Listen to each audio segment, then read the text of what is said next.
Hola, colegas y amigos del derecho. Bienvenidos a Legal Mind Podcast, el espacio de análisis y debate jurídico. Bienvenidos a una nueva edición. Hoy conversamos con quien aspira a liderar nuestro gremio, el doctor Handy Cruz Jaramillo, candidato a decano del Colegio de Abogados de Huánuco, periodo 2026 y 2027. Estamos ante un perfil que equilibra perfectamente la teoría y la práctica. El doctor Cruz es magíster en Derecho Procesal con estudios de doctorado y docente universitario, pero sobre todo es un jurista curtido en el terreno. Su amplia trayectoria, desde fiscal especializado en tráfico ilícito de drogas en el BRAEM y casos de terrorismo, hasta procurador regional de Loreto y hoy socio fundador de su propia firma, ha visto el derecho donde realmente se pone a prueba el tema. Doctor, bienvenido. Doctor Pedro, muchas gracias en principio por esta amable invitación. Voy a quitarme los lentes para estar más cómodo. Adelante. Eh, Gracias por la invitación, en primer lugar. En segundo lugar, gracias por las referencias también, todo lo que acabas de señalar en relación a la experiencia que uno tiene. Y también permíteme felicitarte por este espacio. Gracias. Es una tremenda iniciativa, te felicito, qué bueno, eso hacen las mentes jóvenes, las mentes que quieren surgir y que quieren de pronto hacer algo distinto a lo que estamos acostumbrados a ver. Este podcast, ¿verdad? Correcto. Podcast, buena iniciativa, yo pienso que de acá vas a ir hacia adelante y quizá vas a hacer la competencia del XP, Gracias, ¿no? doctor. Gracias. Felicitaciones por eso y gustosos de estar aquí para responder tus preguntas Listo, y doctor. conversar Entonces un vamos a poco. empezar. Doctor Cruz, su perfil es muy particular porque usted tiene una visión completa del sistema. Usted ha sido fiscal, acusador, ha sido procurador, defensor del Estado, es árbitro también y ahora es abogado litigante. Para empezar, me gustaría aprovechar esa visión panorámica que usted tiene de todos los lados del mostrador judicial.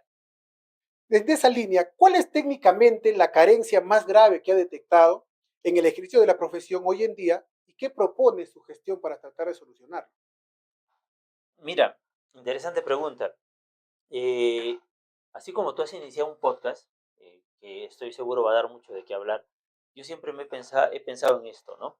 Es cierto, cuando uno está de fiscal, estás desde el lado acusador, la percepción es distinta, desde la Procuraduría también, y hoy desde el litigio también, ¿no?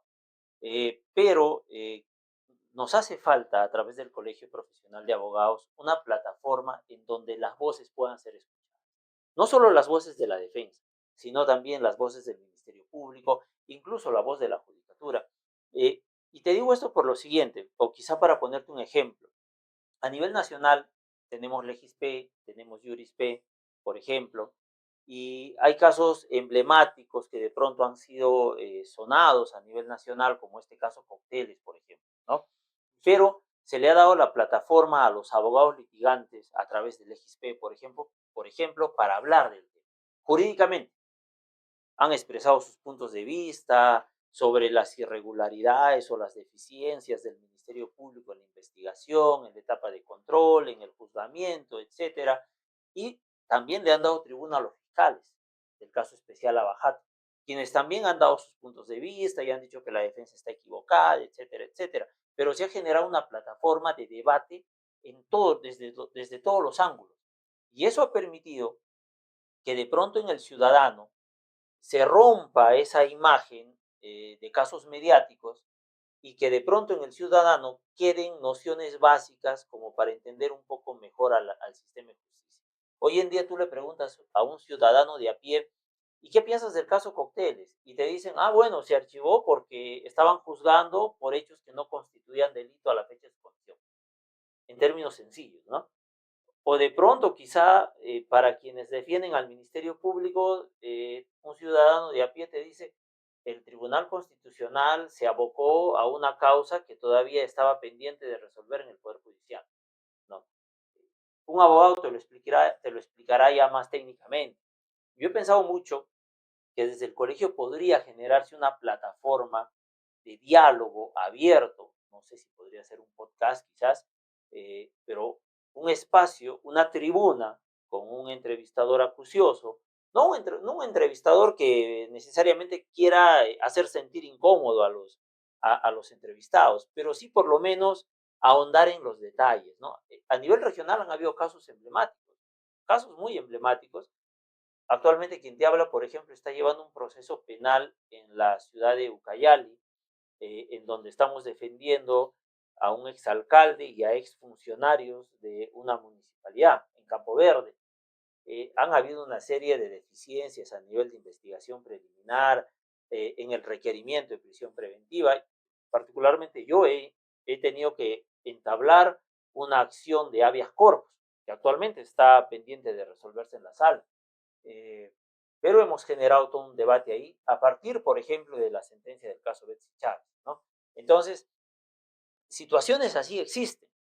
En este caso que yo te comento, si tú vas a Ucayali y preguntas por ahí, la primera noticia de cajón es el exalcalde y los funcionarios investigados por corrupción de funcionarios, etcétera, etcétera. Pero quizás no saben el detalle de todo lo que hay procedimentalmente hablando. Y con eso no quiero decir que vamos a generar impunidad ni nada por el estilo, pero sí es necesario generar el debate, porque, y esto no es eh, no es ningún secreto que hay decisiones jurisdiccionales que a veces dejan mucho que desear de primera instancia. Hay requerimientos fiscales que a veces están más ajustados a la presión mediática que a lo que realmente deba resolverse dentro de un expediente judicial, ¿no? Entonces, pero podemos mejorar el sistema de justicia, pienso, desde una plataforma, como un primer punto, ¿no? Bueno, entendido, doctor, entendido. Ahora, nos iremos un poco ya a las preguntas más del colegio. Vamos primero por un tipo de diagnóstico institucional que imagino usted ya lo debe haber estudiado, ¿no? Hablemos de nuestra casa.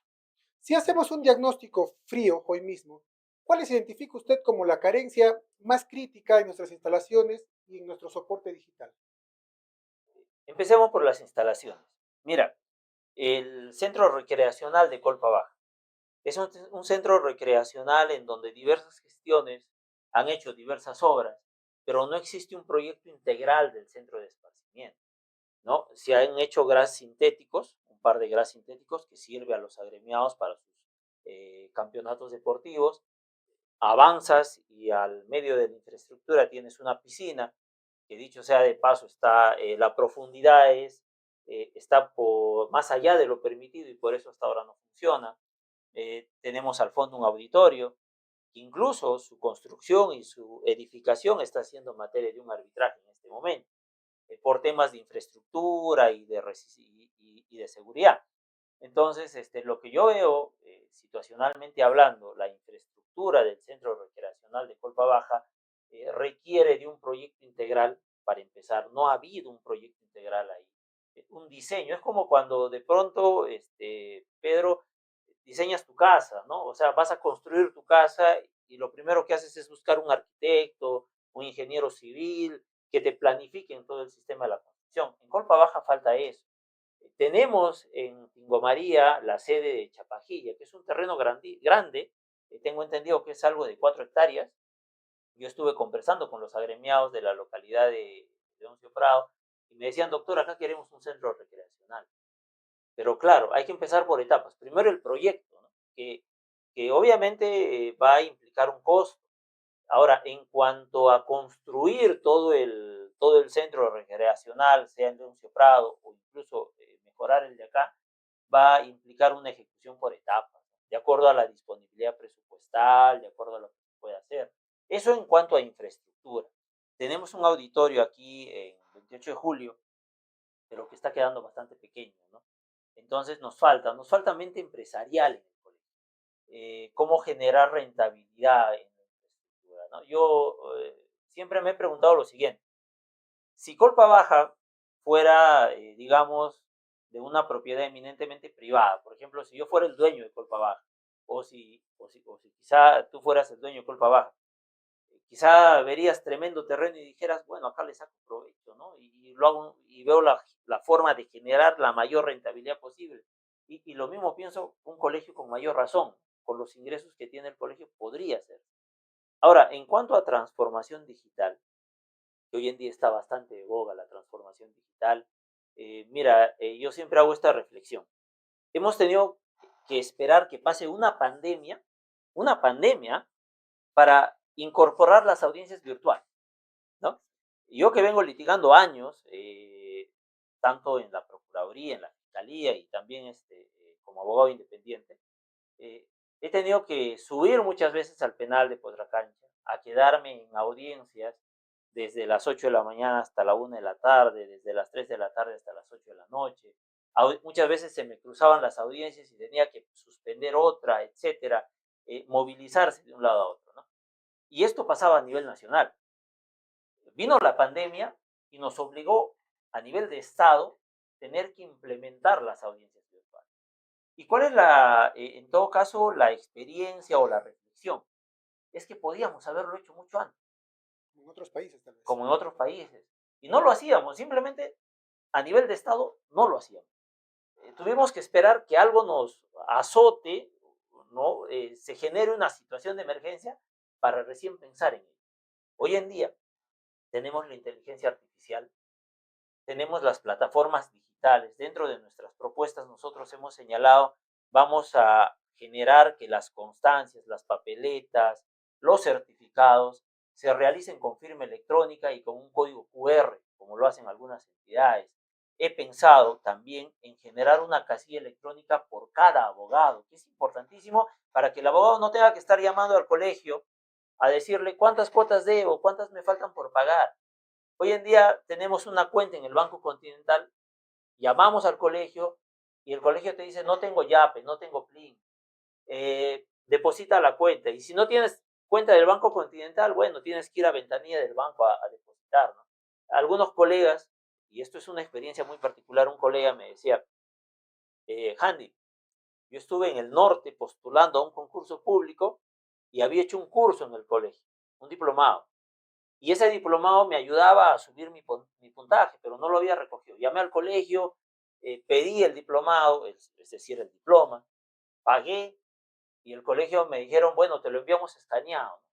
Pero en la entidad donde postulaba el escaneado no era un documento escaneado que no le servía y tuvo que prácticamente declinar de ese concurso porque el colegio no le ofrecía una virtualidad.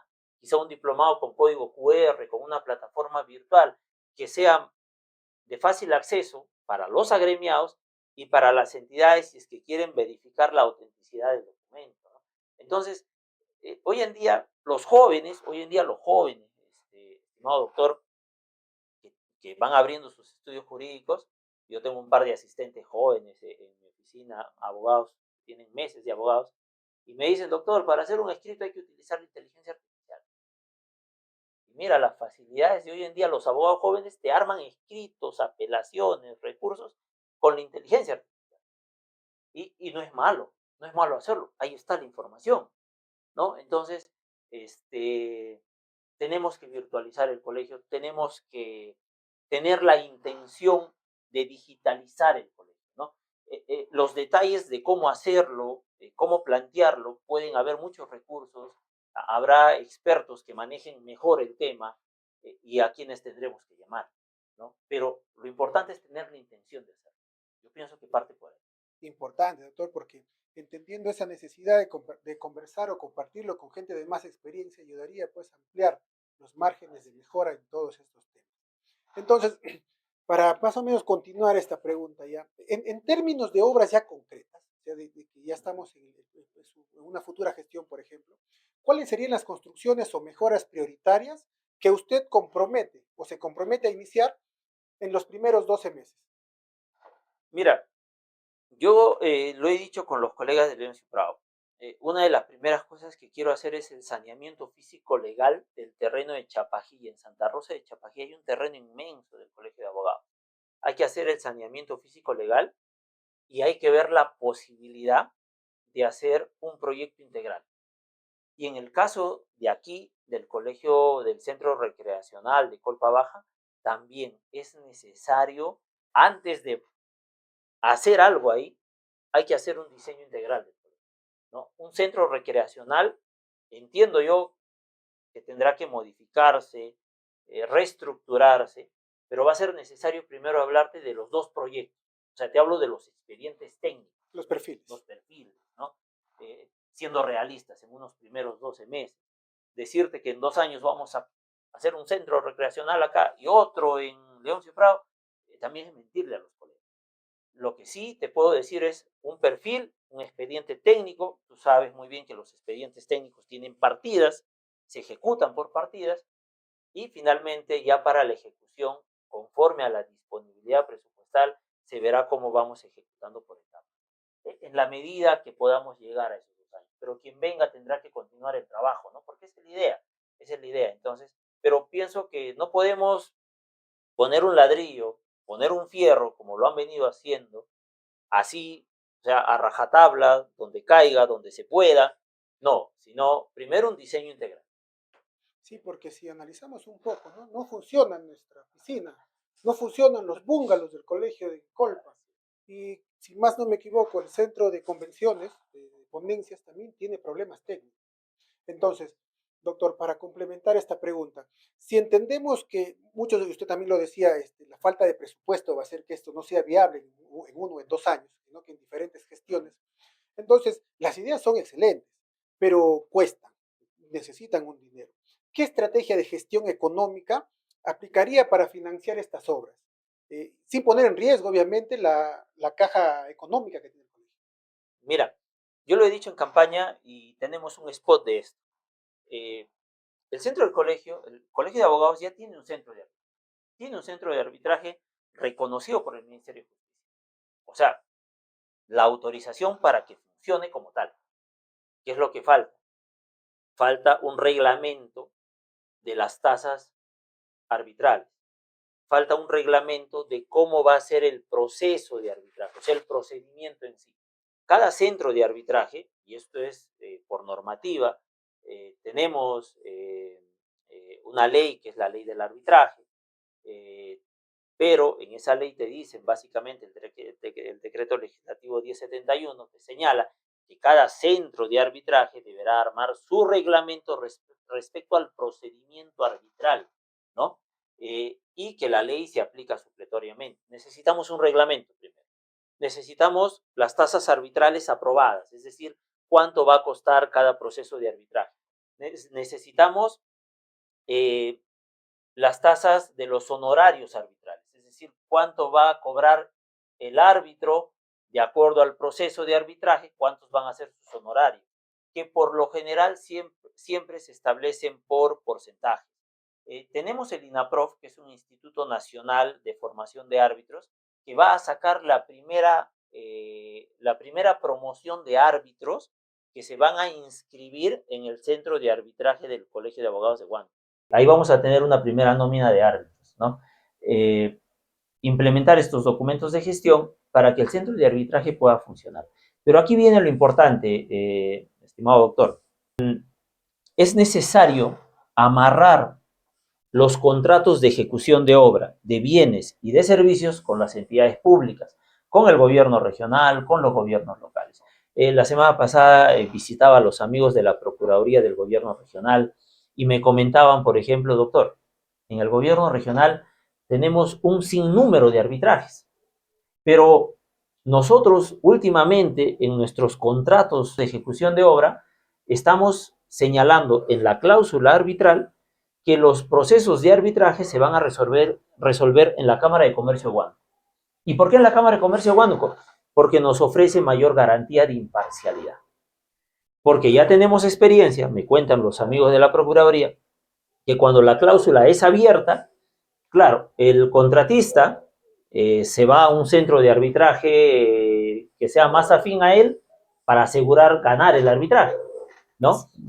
Entonces, necesitamos implementar, porque sí existe la voluntad, al menos si gestionamos, porque estar en la decanatura no solo es académico, sino viene el lado político, ¿no? El lado cómo gestionas, cómo dialogas con las autoridades, qué le ofreces como colegio. Si como colegio ofrecemos un centro de arbitraje que garantice imparcialidad, que garantice que los procesos de arbitraje se resuelvan con objetividad, vamos a tener ingresos, porque un litigio arbitral de una obra de 20 millones, por ejemplo, los costos de las tasas arbitrales, que pueden ser el 10%, estás hablando de un ingreso de 200.000, por ejemplo, para el colegio.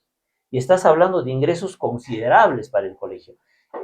Huancayo tiene un centro de arbitraje, el Colegio de Abogados de Huancayo tiene un centro de arbitraje bien constituido, bien implementado, se resuelven las controversias en ese colegio profesional y tiene un ingreso considerable. Yo pienso que esa es una de las estrategias para captar recursos y no poner en riesgo la economía del colegio, ¿no? Hasta ahora no se ha hecho, Pedro, hasta ahora no se ha hecho y pienso que deberíamos hacerlo. Deberíamos iniciar ese camino, ¿no? Iniciar ese camino para poder recaudar, ¿no? Interesante propuesta, doctor. Interesante. Doctor, entendiendo que vivimos, no alejamos un poquito más del tema. Entendemos que ya vivimos en una era digital. ¿Cuál sería su ruta para que usted pueda realizar cualquier trámite, como ya lo había hablado hace rato, sobre pagos, certificados, constancias, boletas de habilitación, pero desde el celular y logrando una virtualización real? Porque ahorita no tenemos eso. Ahorita, por ejemplo, si me permite un poquito explicar, cuando hacemos los pagos, hacemos un pago al Banco Continental, tenemos que tomarle captura al pago, ese pago tenemos que llevarlo al colegio o presentarlo y esperar a veces hasta un día para que nos entreguen la boleta de habilitación o la constancia de estar habilitados. ¿Cuál sería su hoja de ruta o cuál sería su propuesta en este punto? Yo pienso que ahí entra a tallar las casillas electrónicas, básicamente las casillas electrónicas. Mira, te decía cuando explicaba el tema de las casillas, ¿no? Lo importante es la intención. El tema técnico, la hoja de ruta de manera bien detallada, cómo hacerlo, buscaremos a los expertos que nos ayuden en eso. Pero en todo caso te pongo este ejemplo. La SUNAT, los que somos contribuyentes de la SUNAT. Tienes una casilla virtual de la SUNAT, en esa casilla la SUNAT te notifica todas las resoluciones, en esa casilla tú tienes en tiempo real los pagos, cuánto debes, cuánto no debes, incluso puedes acceder a los fraccionamientos, etcétera, a través de esa casilla electrónica de la SUNAT. La SUNAT te quiere notificar algo, te notifica la casilla. En tiempo real, desde tu celular, estás revisando la casilla electrónica de la SUNAT, sabes cuánto debes, cuánto no debes, cuánto pagaste. Si requieres algún documento, lo tramitas por ahí, te dan respuesta inmediata. Entiendo que detrás de esta casilla electrónica de la SUNAT hay toda una plataforma virtual y todo un trabajo, ¿no?, de informática. Entiendo que debe ser un software que se debe adquirir, etcétera. Y yo pienso que ese es el camino. Ese es el camino, Pedro. Entonces, doctor, tal vez estaríamos hablando de una nueva dirección en el colegio que se encargue de estos temas de transformación digital. Podría ser, y no es mala la idea, me parece la idea bastante buena. Y mira, esa idea, como abogado joven, por ejemplo, sale esa idea, me la dices, y me parece excelente, me parece una gran idea. Pero para hacer eso, primero hay que, y este es otro tema, hay que actualizar esos documentos de gestión del colegio que datan no sé de qué año, pero ese estatuto, ese reglamento de elecciones, tienen conceptos ancestrales, mi estimado amigo. Por decirte o darte un ejemplo, ¿no? Cuando postulábamos nosotros en la elección pasada, cuando competimos con el doctor Capusol y ya en la segunda vuelta disputábamos voto a voto, nos quedamos solo por 7 votos, en el interín del conteo de votos y a medida que veíamos que la contienda era pareja, por ahí uno de los colegas me dice, doctor, ¿y qué pasa si empatamos? ¿Qué dice el reglamento? Bueno, el reglamento dice que en caso haya un empate, gana el abogado cuya colegiatura es más antigua. Entonces yo veo que ese concepto, ¿no?, es un concepto equivocadísimo, ¿no? Bueno, obviamente se respeta porque es el reglamento que está vigente y hay que respetar. Como hombres de derecho tenemos que respetar lo que está normado, pero no compartir, porque me parece una idea ancestral completamente errónea, ¿no? La antigüedad en la colegiatura no te garantiza necesariamente una capacidad. Hoy en día eh, a través del Jurado Nacional de Elecciones esa normativa ha cambiado y cuando hay un empate viene el tema de la moneda, del sorteo, etcétera, ¿no? Que es más democrático, ¿no? Pero solo por ponerte un ejemplo, eso hasta ahora está reglamentado en el colegio, por ejemplo. Doctor, pero mire, me gustaría complementar esta pregunta. Mi carrera, la que yo estoy en la privada, se llama Derecho y Ciencias Políticas, ¿correcto? Entonces, por ejemplo, para mí políticamente las campañas del Colegio de Abogados no se dan de una manera muy parcial, o sea, muy buena. ¿Por qué lo digo? Porque, por ejemplo, ahora les van a entregar a cada candidato el día 27, si más no me equivoco, recién sus números. Lo que para mí debería ser, tal vez no un número, debería ser un logo o candidato quiera, a fin de evitar esta dilación de tiempo, porque de una vez entregado el número, solo queda una semana, si más no me equivoco, para las elecciones. ¿Esto no cree usted que perjudica en vez de apoyar a los candidatos nuevos, sobre todo cuando no los conocen? Yo comparto totalmente tu idea, y es por eso que nosotros, por ejemplo, al ver esta decisión de la junta directiva que está saliendo, de haber decidido, porque es la junta directiva quien ha tomado este acuerdo, de que el sorteo sea el 27 de noviembre y las elecciones el 6 de diciembre, 7 días, ¿no? O sea, entiendo que quizá, y ahí viene, trato de entender el porqué y la razón. Considero que quizás quienes han decidido esto tienen la idea de que no debe politizarse las elecciones y que por eso es mejor que el número se les brinde a los candidatos faltando pocos días. Pero lo que tú acabas de señalar es algo muy cierto. La carrera dice Derecho y Ciencias Políticas. Y el colegio, la decanatura y la junta directiva es un espacio también político. No, no solo es académico, es político. Entonces, me parece muy mal, me parece que el número debió haberse entregado mucho antes, me parece que incluso las elecciones deberían estar incluso hasta supervisadas por la OMPE, quizá, no lo sé, para generar y garantizar mayor transparencia. No digo que no sea transparente, obviamente sé que los colegas y el comité electoral está haciendo el mayor esfuerzo y van a garantizar unas elecciones transparentes, pero como dice el refrán, ¿no? No solo hay que serlo, sino también hay que parecerlo. Entonces, me parece a mí que está muy mal eso, que los números ya debieron habernos entregado hace tiempo, pero por eso es que nosotros hemos decidido salir a campaña desde antes. Hemos caminado, te contaré, Pedro, que hemos caminado todos estos días. Desde el día que nos hemos inscrito, nosotros hemos caminado bastante. Hemos ido a Tingo María, hemos ido a Ucayacu. Aquí en Huánuco hemos caminado en el Poder Judicial, en la Fiscalía, en los estudios jurídicos, en diversas entidades hemos caminado porque entendemos que el trabajo político consiste en eso, o sea, el trabajo de hormiga, el trabajo de hablar con cada uno de los abogados de manera directa y de ahí nacen las propuestas, porque te dicen una y otra cosa, proponen algunas ideas, entonces los escuchas, entablas ese diálogo, ¿no? Pero sí, o sea, el colegio debería procurar que de pronto el símbolo o el número que se quiere utilizar sea con la debida antelación. Entendido, y claro, eso es lo que creemos también muchos de nosotros que debería ser. Doctor, hablando como de transparencia, porque esto es parte de la transparencia, es innegociable ya hoy en día la transparencia. ¿Qué herramientas de control nos ofrece para que cualquier miembro pueda confiar en tiempo real o pueda auditar en tiempo real en qué se gasta cada sol que éste aporta? Mira, aquí hay un detalle muy importante.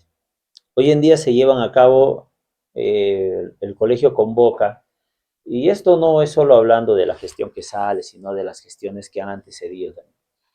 Eh, asamblea, asamblea en el colegio, ¿no? Se convoca a asamblea a los miembros del colegio un martes, un jueves, en horas 5 de la tarde, 6 de la tarde, no sé.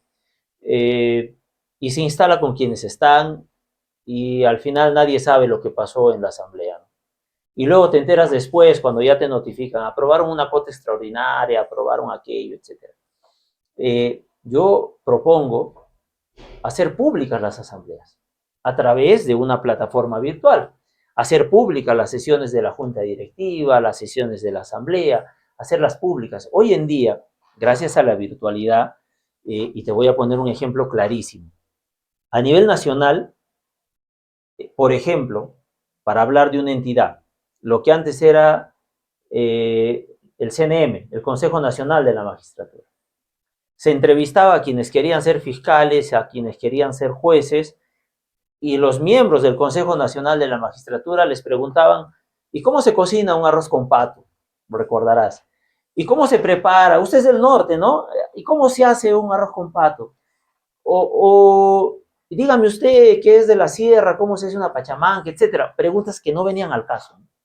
y preguntas que de verdad, o sea, tú dices, eso necesita saber un abogado para formarse como magistrado. Pero ¿qué pasaba? Como no se virtualizaba, como no se hacía público, entonces nadie sabía lo que ocurría. Hoy en día, con la virtualidad, las entrevistas para los que quieren ser jueces y fiscales a través de la Junta Nacional de Justicia, las entrevistas son virtuales, se publican en tiempo real. En tiempo real, la ciudadanía está conociendo si ese abogado que pretende ser magistrado contesta o no preguntas académicas de rigor, si conoce o no, y si está calificado para ser o no magistrado. El Tribunal Constitucional hoy en día hace sus audiencias de manera pública. Hemos visto públicamente este caso Cócteles, la posición de la defensa del doctor García Cabero, de la doctora Juliana, y también la posición del fiscal Domingo Pérez, del procurador, etcétera. La virtualidad da transparencia. Yo sugiero, yo propongo a la Asamblea de que creada una plataforma virtual, nuestras asambleas y nuestras juntas directivas se hagan públicas a través de una plataforma virtual. Que los colegas conozcan en tiempo real qué se está decidiendo, qué se está adoptando como acuerdo, ¿no? Yo pienso que es importante hacer eso. Entonces, doctor, estamos hablando también de una virtualidad de votos, o sea, votaciones electrónicas, digitales, Por como tal. supuesto, por supuesto. Yo siempre digo, hoy en día muchos colegas, mira, las elecciones van a ser el 6 de diciembre y el 6 de diciembre es un feriado largo. Y algunos colegas visitándolos y caminando ya nos han dicho, doctor, voy a viajar, es feriado largo, me voy con mi familia, voy a viajar. Y eso perjudica a todos los candidatos, a todos. Porque entiendo que cada candidato tiene también cierta preferencia electoral, tiene cierto sector que lo respalda. Y perjudica a todos, porque muchos nos han dicho, vamos a viajar porque es feriado largo. Y claro, si van a viajar, ¿cómo hacen para venir? Tingo María. En Tingo María se habilita una mesa, se habilita un padrón hasta ahora, ese padrón que constantemente tiene que estar actualizándose y que no necesariamente se actualiza siempre, van a sufragar los abogados que están en Tingo María y los que no, de pronto no aparecen en el padrón con lapicero rellenan su firma abajo, su nombre y votan, ¿no? Y está bien porque se les permite votar, pero la virtualidad, ¿cuándo ayudaría, Pedro? Desde tu casa el día de las elecciones agarras tu celular y sufragas. Sería mucho mejor para todos, ¿no? Sería lo mejor, doctor. De verdad, esperamos que ese cambio se dé porque Y nos daría mayor legitimidad o mayor legitimidad al que llegue a ser elegido decano y a segunda directiva, porque quizá habría mayor afluencia de votos. claro que sí, y eso es lo que se espera. Entendiendo que esto todavía sigue siendo parte de la digitalización, nosotros tenemos una biblioteca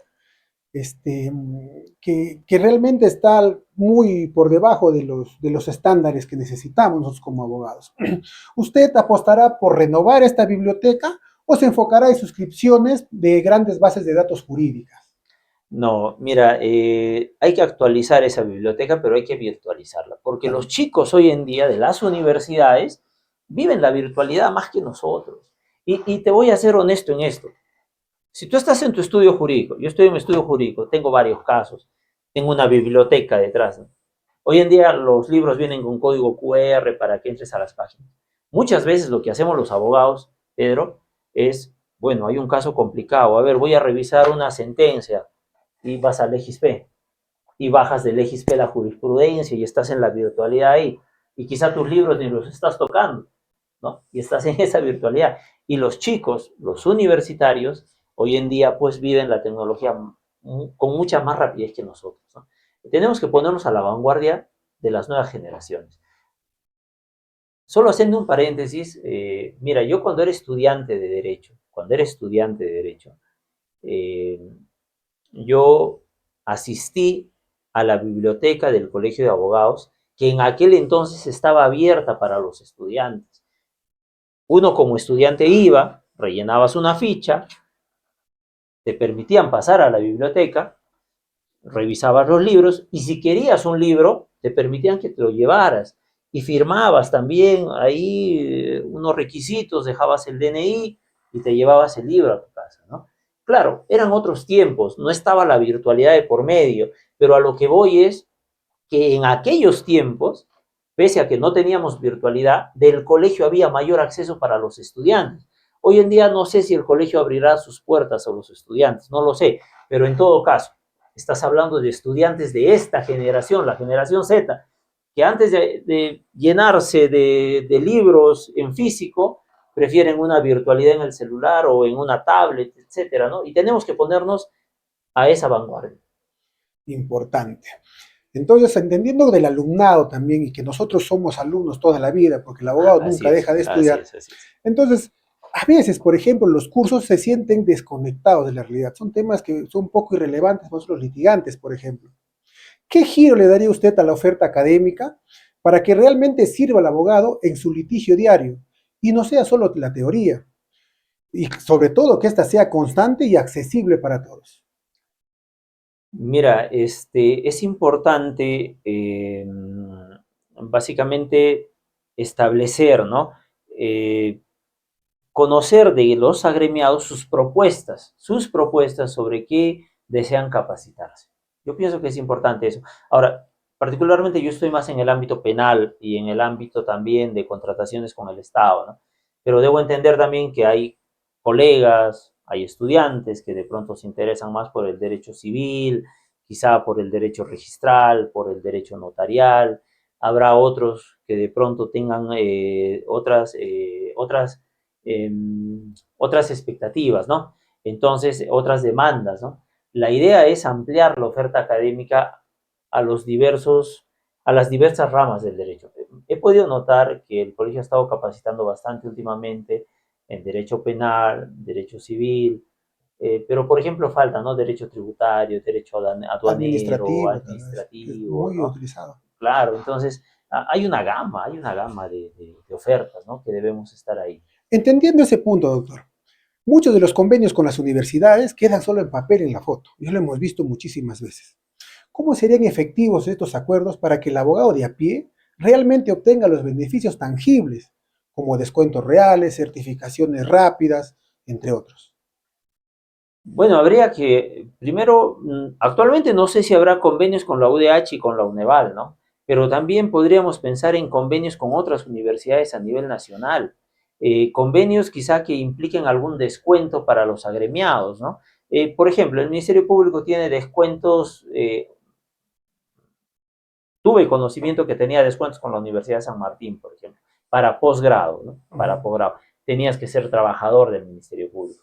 Quizá podría hacerse un convenio con algunas universidades para que los abogados tengan ciertos descuentos. Ahora, quizá no todos, quizá habría que pasar ahí un examen, etcétera, para adquirir ciertos descuentos para poder hacer un posgrado en alguna universidad reconocida.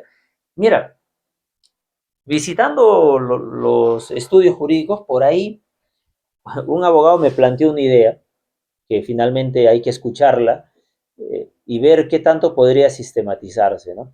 Eh, Me planteó esta idea y te la planteo, y de paso que conversamos, a ver qué te parece la iniciativa. Yo la estoy evaluando.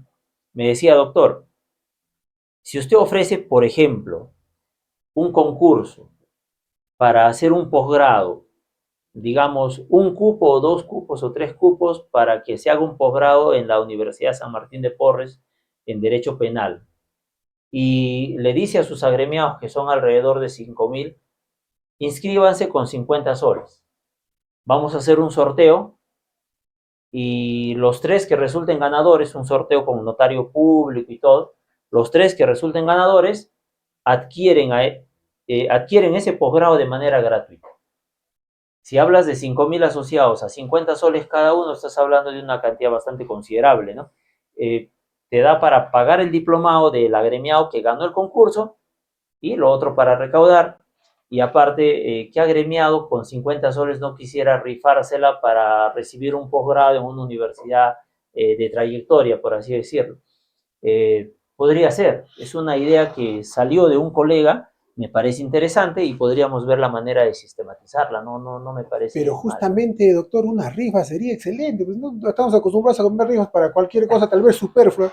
¿Quién no quisiera pues invertir en su su... futuro, ¿no? Claro, Sobre todo una claro. especialización que tanto nos falta, porque nosotros Ujú. en Huánuco, y me imagino que en diferentes ciudades, nos falta mucha especialización, nos faltan libros, nos faltan mecanismos para poder mejorarnos día con día. Eso sería una excelente idea Mm, que se ponga a prueba, y sobre todo, como usted lo dice, ¿no? Como usted lo pone con un notario, que sea pues claro, público, que sea transparente. entrevistado, que sea publicitado, perdón. Todo ese tipo de cosas sería excelente, muy, muy bien. Sí, y mira, solo un paréntesis. Ahí viene lo importante de caminar en esta campaña. Porque esta idea que te acabo de esbozar no nace de mí, ¿no? Y eso hay que ser honestos, no nace de mí. Nace de un colega abogado que cuando lo fui a visitar me dio esta idea. Me dice, doctor, te doy una idea y sistematízala, ¿no? Y mira, me parece una idea bastante interesante que podría realizarse. Se puede mejorar tranquilamente y hacerlo mucho mejor, pero la base es excelente. Ujú. Para nosotros que somos tantos, es bastante. Así es. Doctor, y ahora ya yéndonos un poco más al lado humano, al lado ya del agremiado en sí.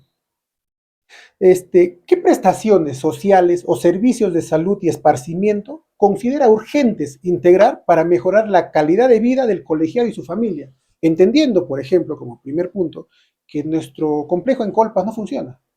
Sí, es cierto, no funciona. Por eso la importancia de un centro recreacional en Colpa, de generar ingresos, de que sea un centro de esparcimiento para la familia, no solo para el fútbol, ¿no? Está bien el fútbol, el deporte, yo sé que a la gran cantidad de agremiados les gusta el deporte, les gusta el fútbol y está bien, ¿no? Yo mismo, junto en sociedad con otro colega, habíamos sacado un equipo de inicio de año, pero yo viví algo muy importante ahí. Yo fui en 2 o 3 oportunidades con mi familia, mi esposa, mis 2 hijitos, 3 años, 6 años. Y bueno, a ver el fútbol y a jugar un rato. Pero mientras estábamos ahí veía cómo mis 2 hijitos se aburrían. No había dónde jugar, ni siquiera había una sombra para que puedan recrearse. Mi esposa me dice, plan de 1 de la tarde y hay que almorzar. Y los chicos que van a comer, si acá no venden ni comida, ¿qué hacemos? ¿No? Entonces, es importante el centro recreacional. Eh, Ahora, retomando el tema social, ¿no? Mira, esto también nace de los agremiados que por ahí también me dijeron lo siguiente y por eso yo lo puse en el spot publicitario el tema del fondo mutuo, el fondo colectivo. Del aporte que da cada agremiado, que paga cada agremiado, los 20 soles, podríamos destinar un pequeño porcentaje, un 1%, un 2% a un fondo colectivo.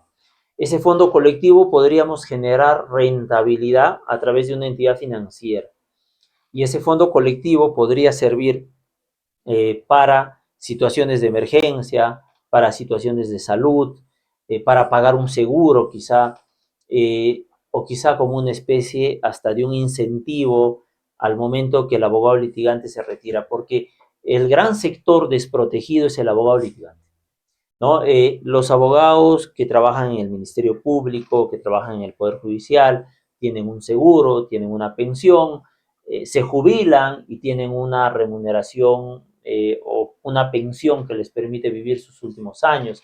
Y mira, aquí viene lo importante, ha habido mucho desprendimiento de muchos colegas de la Fiscalía y del Poder Judicial, que cuando yo les comentaba esta propuesta me decían, doctor, está bien, que sea para los abogados litigantes. Muchos me lo han dicho, y yo saludo eso, ¿no? Porque han reconocido los propios colegas de decir, yo tengo un seguro, yo voy a tener una pensión, pero nuestros amigos litigantes a cierta edad no van a tener ningún beneficio. Y eso es cierto, estimado Pedro, porque eh, yo que litigo ahora, ¿no? Yo que litigo ahora, y yo que vengo de instituciones, como tú lo has dicho, de la Fiscalía, de la Procuraduría, en donde también tenía un seguro, tenía AFP, etcétera, etcétera.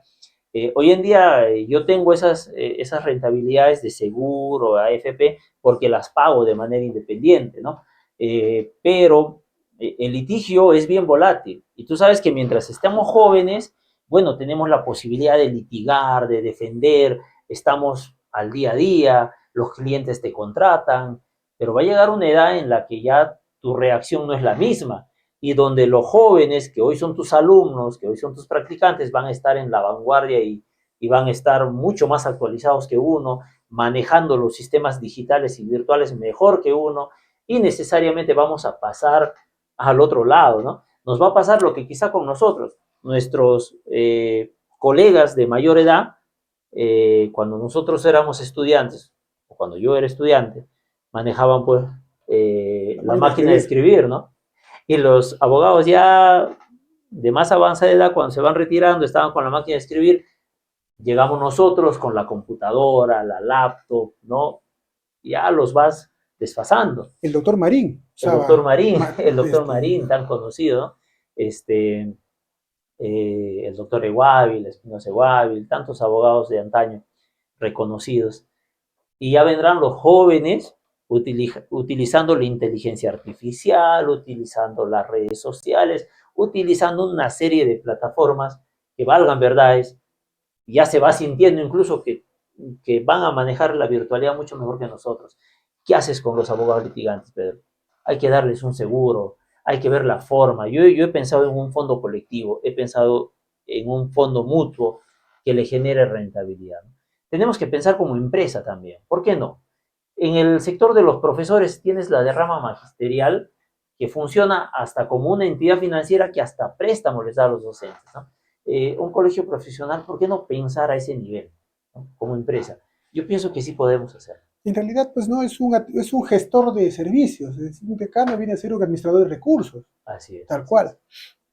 Entonces, doctor, hemos hablado un poco, ha tocado usted justo un poco de las instituciones públicas, sobre todo las que administran justicia, el Ministerio Público, el Poder Judicial. A veces, el abogado es maltratado en ciertas instituciones, justo de las que hablábamos. ¿Cuál sería su propuesta para institucionalizar una defensoría del abogado que nos respalde de forma efectiva cuando vulnera nuestros derechos, sobre todo cuando estamos en ejercicio, cuando estamos litigando? Es cierto, existe maltrato, pero no todos, ¿no? Pero sí existe, ¿no? Mira, yo pienso en primer lugar que esto de lo que te hablé al inicio, generar una plataforma virtual en donde los abogados expongan sus puntos de vista, etcétera, es importante. Ahora, dentro de las propuestas, nosotros hemos planteado, por ejemplo, gestar convenios, ya sea con el Poder Judicial, el Ministerio Público. Por ejemplo, las comisarías no tienen un espacio privado para que el abogado se entreviste con su cliente, sobre todo los abogados penalistas. Tú llegas a la comisaría, tienes al investigado ahí, quieres entrevistarte con él y el efectivo policial te dice, bueno, entrevístese, ahí está, pero el efectivo está al lado, Hay que ¿no? estar parado en la reja. Claro. Me ha pasado. Entonces, y tú dices, necesito privacidad con mi cliente, ¿no? Privacidad. Entonces necesitas un espacio privado donde puedas conversar con él. En las propuestas, yo tengo un spot donde he lanzado 5 principales propuestas y una de ellas es esa. Convenios para mejorar el sistema de justicia que signifique, en primer lugar, espacios adecuados en las comisarías, y para eso habrá que gestionar un convenio con el Ministerio del Interior para que se habilite espacios adecuados y privados para el abogado y su cliente. Y en el Poder Judicial, salas debidamente implementadas y adecuadas para lecturas de expediente y revisión de expedientes judiciales, que también se necesita. Mira, la Corte hace años, cuando era estudiante, yo recuerdo cuando era estudiante, hacía mis prácticas, a veces iba a la Corte, tenía un espacio habilitado para que los abogados descansen, para que los abogados se sienten y en su día a día y en el litigio puedan por lo menos tener un espacio donde descansar. Y había un espacio, Pedro. Ese espacio hoy en día ha sido desmantelado, ha sido cambiado, y ahora ahí es como una pequeña capillita al interior de la corte donde hay una imagen del Señor, ¿no? Y está bien para quienes somos creyentes, está bien ese espacio, pero ¿por qué quitar el otro espacio? Había un espacio que tenía sus muebles, tenía unas revistas donde los abogados, y yo recuerdo a los abogados antiguos, tú me estás señalando, por ejemplo, al doctor Marín, al doctor Eguávil, al doctor Neira Flores, que fue mi docente, abogado penalista de años, abogado de antaño, y se sentaban ahí a dialogar entre ellos, a conversar. Hay que darle presencia, hay que conversar con el presidente del Poder Judicial, con el presidente del Ministerio Público y hacerles entender que ellos también son abogados, que todos somos abogados y merecemos respeto. trato digno para el colegiado, para el agremiado. Y seremos los primeros, Pedro, y eso sí te digo, desde la decanatura, de hacer valer la voz del abogado, ¿no? O sea, que lo escuchen. Y obviamente también aquí viene otro factor importante para que esto no se tergiverse y los amigos de la Fiscalía y el Poder Judicial no piensen que, solo para los abogados defensores. No, el Tribunal de Honor del Colegio de Abogados tiene que empoderarse. Hay un pequeño sector, muy pequeño, muy reducido de abogados que a veces dejan mucho que desear en la carrera. Pero son, gracias a Dios, un mínimo que a veces engañan al cliente, que a veces cobran de más y también habrá que sancionarlos y disciplinarlos, ¿no? Pero así como disciplino y sanciono, así también soy tu voz para hacerte respetar, ¿no? Esa es la idea. Importante. Doctor, justo estábamos hablando de los abogados antiguos, de los modernos, de los que ya conocemos, ¿no? Es decir, somos un gremio heterogéneo, desde jóvenes hasta veteranos. ¿Cómo democratizará la forma de tomar decisiones para que no sea un club de amigos, sino que se escuche la voz de todos los sectores?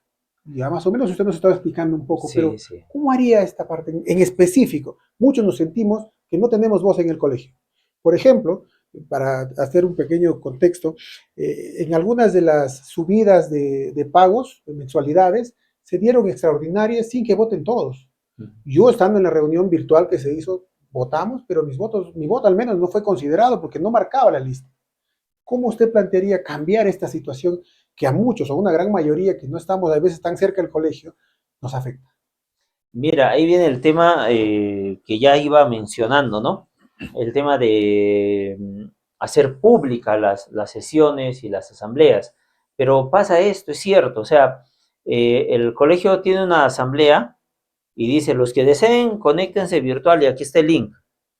Y el link ni te escuchan, ¿no? En el link. O sea, Exacto. estás ahí con el link, están hablando ahí en la sesión y tú quieres participar, pones ahí, aplastas Levante la mano. para que levantes la mano, presionas el botón y sigues esperando ahí hasta que alguien te haga caso, O ¿no? pides hablar y no te dan la palabra. Exacto. Entonces, ahí necesitamos una plataforma virtual debidamente acondicionada. Y para eso consultaremos con los expertos de cómo generar esa plataforma para quienes no puedan asistir a la sesión tengan voz y voto también, para que se contabilice esos votos, ¿no?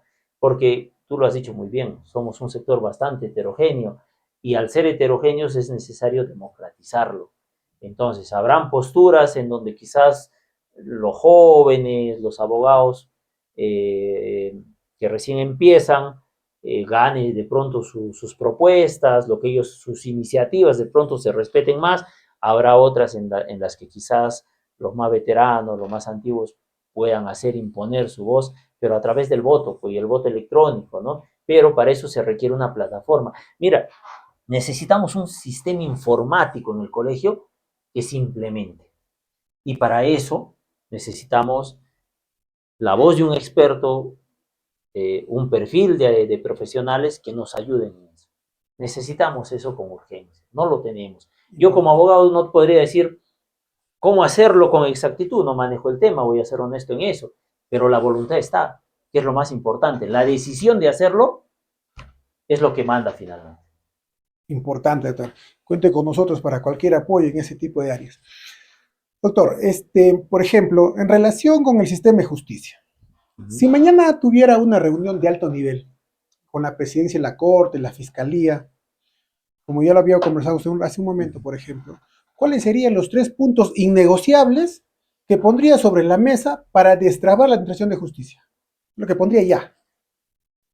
A ver, uno, el tema necesario del trato digno al abogado a través de lo que veníamos hablando, ¿no? Implementar estas salas. Dicho sea de paso, por ejemplo, en el Poder Judicial, en la carceleta, tampoco hay un espacio privado, por ejemplo, para el abogado y su defensa, para el abogado defensor y su defendido. Doctor, perdón como hace rato, por ejemplo, usted comentó, en otros países, el abogado cuando se reúne con su cliente, no hay cámaras, no hay audios. Es Eso es un cierto. ambiente completamente cerrado donde, como él dice, dime acá lo que quieras, porque acá estamos hablando y no nos escucha nadie.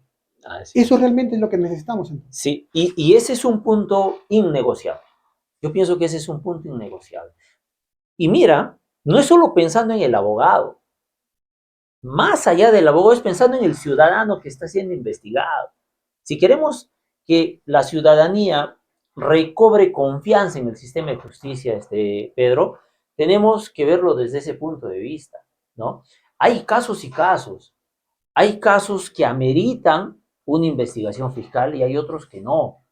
Entonces, si tenemos ya un nuevo código procesal penal, un sistema adversarial, garantista, hay que cumplir con ello, ¿no? Hay que cumplir con ello. Nadie está hablando de impunidad, por supuesto que no, pero hay que cumplir con ello. Y mira, estas quejas vienen desde todos lados, no solo desde el sector de los abogados. Yo conversaba, por ejemplo, con un fiscal,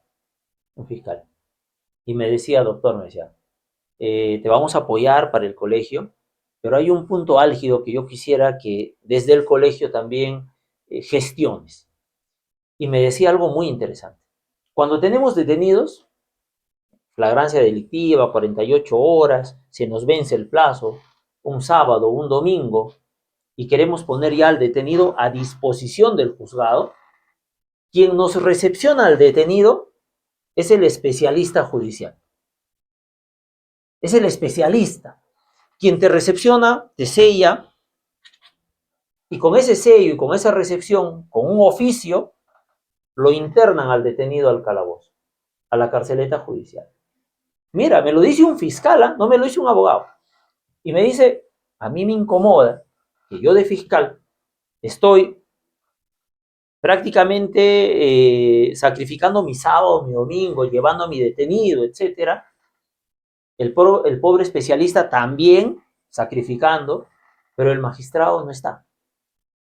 Es más, el especialista ni siquiera lo puede llamar, porque si lo llama el magistrado se incomoda. Hay que llamarlo el lunes todavía, ¿no? Y, y acá viene la duda, Pedro, yo digo, y le planteo esto al colega y le digo, ¿y qué pasa si un abogado en esa situación te interpone un habeas corpus? ¿Es posible que un ciudadano esté detenido solo con un oficio del especialista?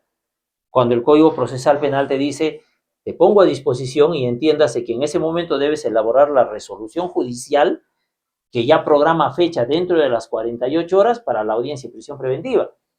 Porque no puedes tener un vacío a un ciudadano detenido sin un mandato judicial.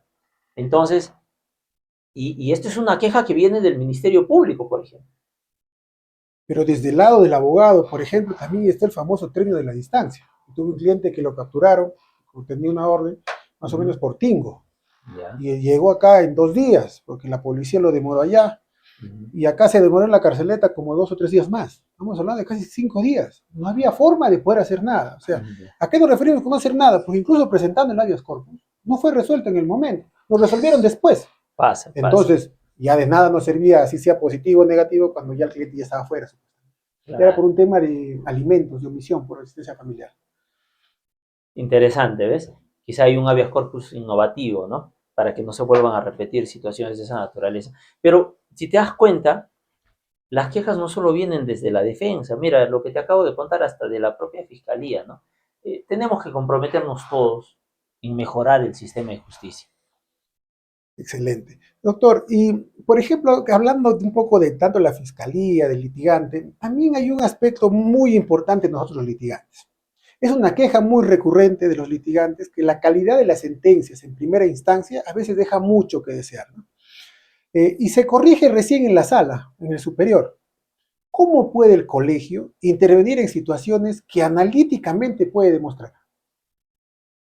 Mira, ahí es un poco complicado, para serte honesto, porque hay que entender que también tienen sistemas de control, ¿no? Tienen una autoridad nacional de control del Poder Judicial, lo tiene el Ministerio Público, esta autoridad nacional de control deberá evaluar, pero acá tenemos el tema de la doble instancia, si una sentencia no está debidamente fundamentada, se tendrá que impugnar a la sala, ¿no? Entonces, ahí yo como colegio te puedo decir que tenemos que ser imparciales también porque hay que ver los distintos puntos de vista. Muchos colegas pueden decir, esa sentencia está mal hecha, etcétera, pero quizás desde la postura del magistrado no. Para eso tienes la doble instancia, ¿no? Para eso tienes diversos mecanismos.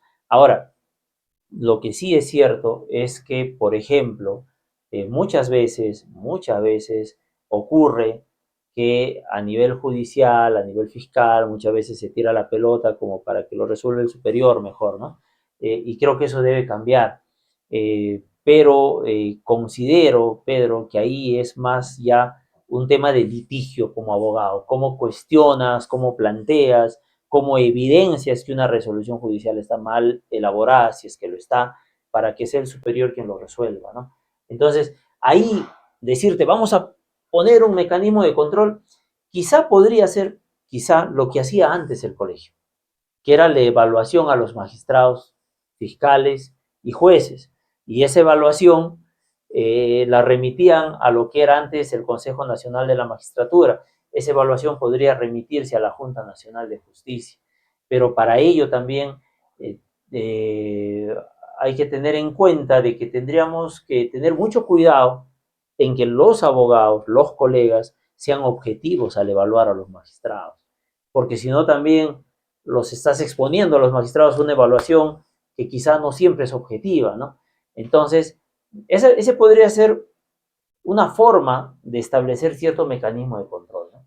Yo, por ejemplo, doctor, creería que sería mucho mejor tomar una estadística de sentencias de primera instancia y cotejarlas con la segunda instancia. Ah, es Y cierto. demostraríamos claramente cuáles son las fallas, porque muchos, no solo yo, muchos colegas no se sienten escuchados en nuestros alegatos de apertura o en los alegatos finales, no nos sentimos escuchados en las propias sentencias. Entonces también buscamos que el colegio desde una cierta perspectiva nos dé ese apoyo que muchas veces nos falta, porque ¿qué hace la mayoría de colegas? Ni siquiera las quejas sirven, porque a veces quejamos a un juez y la resuelve la ANC con muy tacto muy simple, a mi criterio, para dejarme claro, y no son los criterios que se puede evaluar un juez. ¿Y qué hacen algunos colegas? No, ¿para qué vas a quejar si después te va a mirar mal, te va a agarrar en otro caso? Yo particularmente, tengo un ejemplo donde un magistrado me dijo textualmente en mi cara, me dijo, Uh mira, -huh. para mí es culpable la sala que lo saque. Él sabía que no había pruebas suficientes. El casito era muy sonado, era un Uh tema -huh. un poco sensible para la sociedad. Entonces me he dado cuenta que cuando son temas sensibles, la primera instancia suele despojarse del caso, darle la prisión preventiva, la sentencia condenatoria y esperar que la sala. Eso nos perjudica a nosotros como abogados litigantes y sobre todo a la persona, ¿no? Que Uh se -huh. siente con sus derechos, pues muy, pero muy fallidos, ¿no? Mira, sobre eso, justamente te comento. Mi tesis para optar el grado de maestría fue el inadecuado control formal y sustancial del requerimiento de acusación. Y, y en ese trabajo hice justamente lo que tú estás señalando, una estadística. ¿Cuántos requerimientos de control de acusación finalmente terminaban con una sentencia condenatoria en segunda instancia? ¿No? Incluso en primera, y el porcentaje era bastante, o sea, la diferencia era bastante. Tenías, por ponerte un ejemplo, 100 requerimientos de acusación y concluías con una sentencia condenatoria solo con 15 y los otros eran absolutorios en segunda instancia, ¿no? Entonces, eh, llegabas a la conclusión que el control finalmente no servía, el control sustancial o formal. Pero en ese estudio también me di cuenta de algo, Pedro, que muchas veces es el propio sistema quien también pone candado a los magistrados, a los jueces y en parte a los fiscales. ¿En qué sentido? Hablando de este tema, del control de la acusación fiscal. El Código Procesal Penal te dice, por ejemplo, que el juez puede dictar el sobreseimiento de oficio cuando es evidente, cuando es manifiestamente evidente y conforme al artículo 352, si no me equivoco, solo cuando los fundados o los elementos de convicción sean manifiestamente insuficientes. Por otro lado, tienes un acuerdo plenario, por ejemplo, el 6-2009, que te dice que la pretensión penal y la pretensión civil son pretensiones postulatorias, ¿no? Y que te dice, el fiscal es el titular de la acción penal y por lo tanto es quien tipifica el hecho. Y si el hecho está mal tipificado, yo de juez no puedo hacer nada, tiene que pasar así como está. Entonces tienes un acuerdo plenario también que en parte le pone un candado al juez, ¿no? Entonces, sí es cierto, podemos quejarnos de las decisiones jurisdiccionales, de los requerimientos fiscales, pero también nuestro Código Procesal Penal y los pronunciamientos muchas veces de la Corte Suprema en estos acuerdos plenarios o en estas casaciones llevan muchas veces a generar que la etapa intermedia no se realice con un adecuado control formal y sustancial, porque te ponen muchos candados, ¿no? Tienes el acuerdo plenario del 1/2023, si no me equivoco, que te señala, por ejemplo, que en etapa intermedia no puedes hacer actuación probatoria. Y por lo tanto, si el abogado dice una y otra vez, mire, estos elementos de convicción son insuficientes, etcétera, etcétera, el juez te dice, bueno, esta no es la etapa para hacer actuación probatoria, hazla en juicio, no la puedo valorar aquí.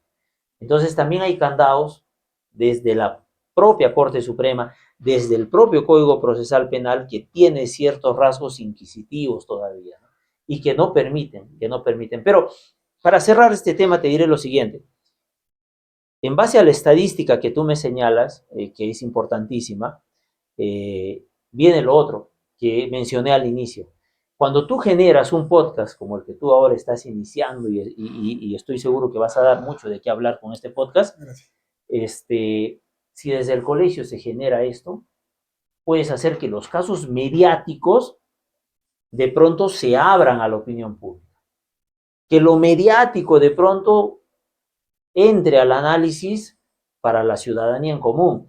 Cuando yo te hablaba del caso Cócteles, por ejemplo, se ha tratado tanto en estas plataformas virtuales, hemos visto al doctor Abanto, a la doctora Juliana y a muchos otros magistrados señalar una y otra vez los defectos de la acusación fiscal, eh, los defectos del caso en sí, las falencias que tenía este proceso, a tal nivel que cuando llegó la sentencia del Tribunal Constitucional ordenando prácticamente el archivo del caso, no se generó un escándalo.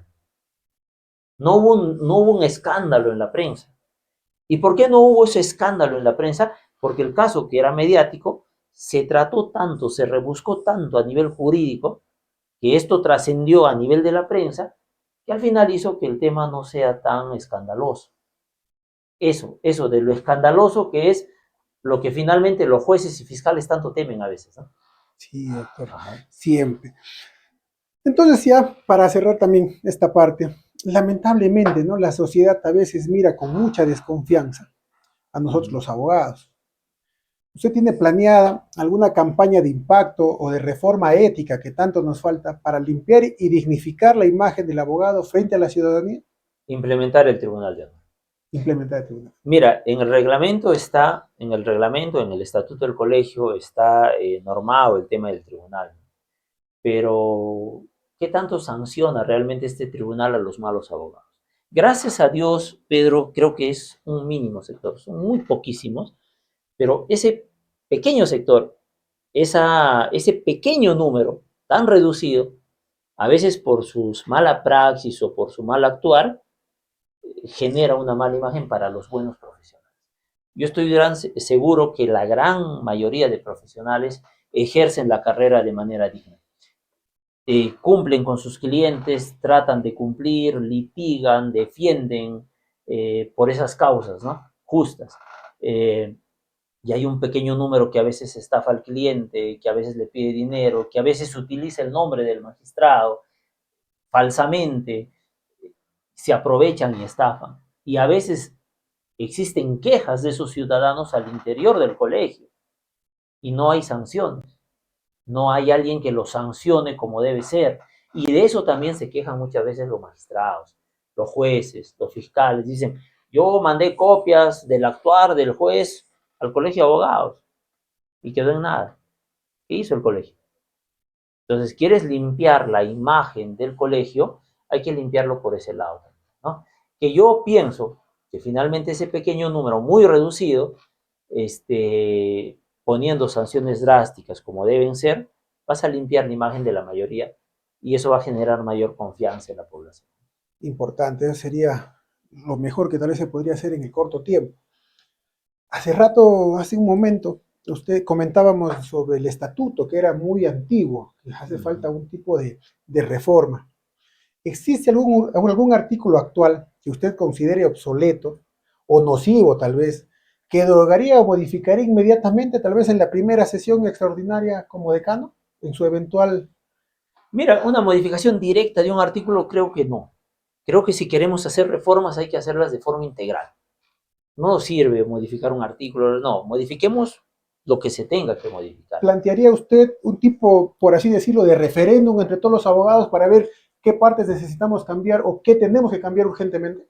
Primero habría que hacer un proyecto, ¿no? Y Claro. para el proyecto tendríamos que convocar por lo menos a aquellos agremiados realmente interesados. Podríamos hacer una especie de asamblea constituyente, entre comillas, Claro, por así decirlo. ¿no? Por así decirlo, para recibir propuestas de los agremiados también, ¿no? Propuestas, a ver qué consideras, qué debe ir. Mira, el estatuto está en la página del colegio.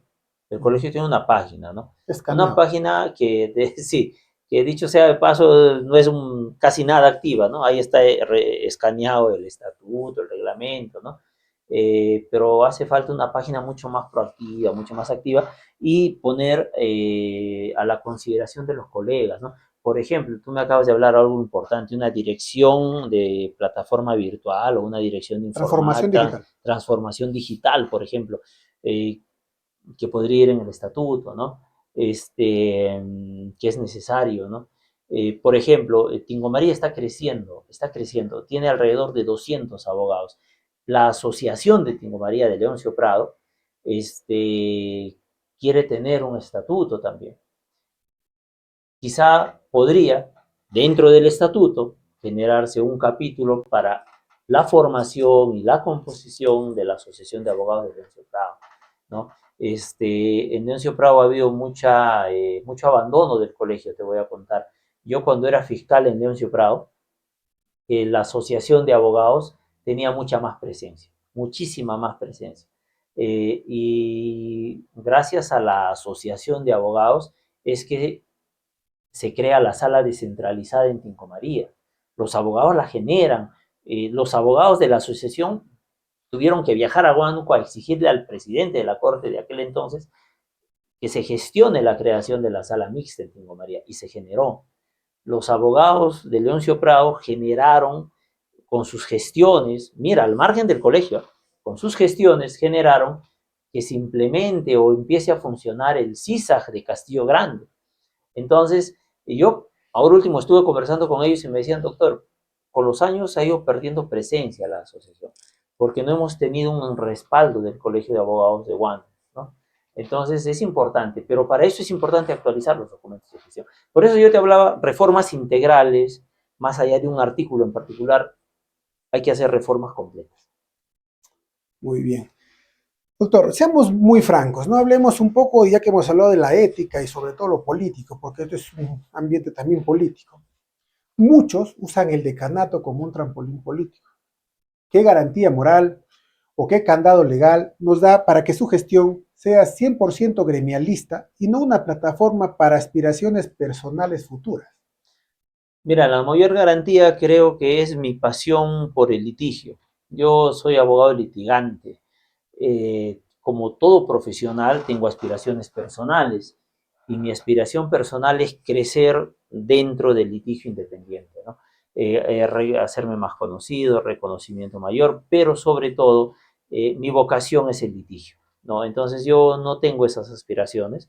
Yo la única aspiración que tengo es transformar este colegio, por lo menos oxigenarlo para nuevas generaciones, Pedro. Mira, hace 2 años nosotros empezamos con esta candidatura. En aquel entonces, cuando yo decidí empezar esta candidatura y convocar a un grupo de profesionales, eh, siendo completamente honesto, no muchos me conocían, no muchos. A lo largo de la campaña me fueron conociendo y a lo largo de todo el interín de la campaña anterior es que llegamos muy lejos. Competimos con el doctor Cajusol en una segunda vuelta y quién no sabe que el doctor Cajusol es conocido, muy conocido por los años de trayectoria que tiene, ¿no? Un destacado abogado. Claro, un destacado abogado, muy reconocido. Y competir con un grande a ese nivel y haberle dado batalla a ese nivel es bastante. Entonces, yo decidí, cuando ya perdimos las elecciones, me dije a mí mismo, este grupo va a continuar. Tal es así, y te contaré esta anécdota, en aquel entonces, para aquella campaña electoral, yo había creado un grupo de WhatsApp que se llamaba Juntos por el Cambio, que es el eslogan con el que decidimos lanzarnos. Ese grupo de WhatsApp de 250 integrantes se ha mantenido hasta ahora y lo hemos reactivado prácticamente. Lo único que hemos hecho es volver a hablar en el grupo y decirles, seguimos en contienda, viene la segunda oportunidad a darle con todo y todos empezaron a sumarse ahí. Pero en el transcurso de los 2 años hemos estado en contacto en ese grupo, lanzando jurisprudencias, algún comentario, etcétera, y ha estado activo. Y ese grupo sigue activo. Y es más, ahora ya creció mucho más. Entonces, las expectativas son altas. Yo soy consciente de que de llegar al colegio las expectativas van a ser altas y no puedo manchar mi imagen pensando en algún trampolín político, eh, porque para empezar sería quedarse ahí, porque los colegas van a decir, ah, tú querías el colegio, pero eso acá no has hecho nada, entonces chao, o sea, ni allá, ni acá, ni en ningún lado, ¿no? Eh, la política es importante, a mí me gusta la política, pero por etapas. Primero es el colegio. Ahorita estamos hablando del colegio, hagamos bien las cosas en el colegio, terminemos una buena gestión y ya el camino, como dicen, caminante no hay camino, se hace camino al andar. Anotado, doctor. Doctor, para ya ir cerrando, ya nos acercamos casi al final. Si usted visualiza el último día de su mandato, de esos 2 años que le tocarían, ¿cuál quiere que sea el legado por el que se recuerde su gestión en la historia del ilustre Colegio de Abogados de Huánuco? Quiero que los abogados me recuerden como el abogado que digitalizó el colegio, que lo modernizó, que lo hizo mucho más proactivo, más al alcance de todos, ¿no? Quiero darle esa frescura al colegio, que me recuerden por eso, así con honestidad, que me recuerden y digan, el doctor Handy generó la casilla electrónica, el doctor Handy generó la plataforma virtual, generó el podcast, generó ese espacio abierto, generó la virtualidad. Y los que me sucedan, los que vengan, quizá la transformen mucho mejor, ¿no? Porque hay algo importante, Pedro, mira, cuando nosotros decidimos lanzarnos hace 2 años, competimos con varios abogados de antaño en aquella elección. Y en esta elección, ahora somos 5 candidatos y también hay rostros nuevos que están postulando. Y con humildad te diré, pienso que es porque nosotros nos atrevimos, ahora ellos también se atreven y dicen, bueno, nosotros también podemos, y está bien, porque eso es lo que queremos en el colegio, renovar cuadros. Anotado. Doctor, habiendo terminado con las preguntas, nos vamos a permitir tomarnos un tipo de mecánica que es el famoso ping-pong jurídico. Preguntas Ya. cortas para que usted nos responda muy brevemente sus respuestas y para que le demos un poco más de visibilidad para que el agremiado tome una mejor decisión, tal vez. Ya. Empezaremos. ¿Trámite por ventanilla o trámite 100% virtual? Virtual. ¿Impulsar el centro de conciliación o fortalecer el arbitraje? Fortalecer el arbitraje. ¿La agenda física de cuero o una app móvil? Una móvil. Para consultas, ¿un WhatsApp bot o una secretaria tradicional? Un WhatsApp. ¿Diplomados online o presenciales? Online. ¿Boletín oficial impreso o reels de Instagram y TikTok? Instagram y TikTok. ¿Acusar o defender? Defender. ¿Ánfora y cédula o voto electrónico remoto? Voto electrónico remoto. Lo más difícil de ser fiscal en una zona roja, en una palabra. Operativos policiales y fiscales. Juntos por el cambio, en una sola palabra. Cambio. Un libro que todo abogado debe leer, pero que no sea de derecho. El arte de la guerra de Sun Tzu. Perfecto. Doctor, ya hemos terminado con las preguntas, con este pequeño juego de palabras. Ha sido un verdadero placer conversar con usted y escuchar su visión. Esta charla, sin duda, es una gran herramienta para que nuestros colegas tomen la mejor decisión en estas elecciones.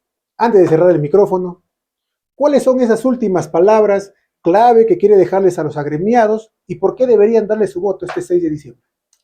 Gracias, Pedro. Antes de cerrar y dirigirme a los agremiados, quiero decir algo. Ya te felicité al inicio y te vuelvo a felicitar por lo siguiente. Mira, qué cuán importante, estoy seguro que vas a crecer con ese podcast por lo siguiente. A mí me han entrevistado muchas veces muchos amigos periodistas, pero cuando te entrevista a un colega es completamente distinto, porque tú has sido mucho más acucioso, porque conoces el tema, porque podemos hablar de temas procesales y legales, y esa acuciosidad ha permitido enriquecer esta entrevista. Genial, me quedo con eso para Gracias. empezar. Ahora, a mis amigos, me dirijo Sí, allá, cámara. ¿verdad? A mis amigos, quiero decirles que este 6 de diciembre voten por Juntos por el Cambio, voten por Handy Cruz. Juntos por el Cambio nació hace 2 años y seguimos en la contienda electoral. No ha acabado el camino. Tenemos que ganar este 6 de diciembre y si hay una segunda vuelta, tenemos que ganar el 19 de diciembre. Pero si podemos ganar en primera vuelta, hagámoslo.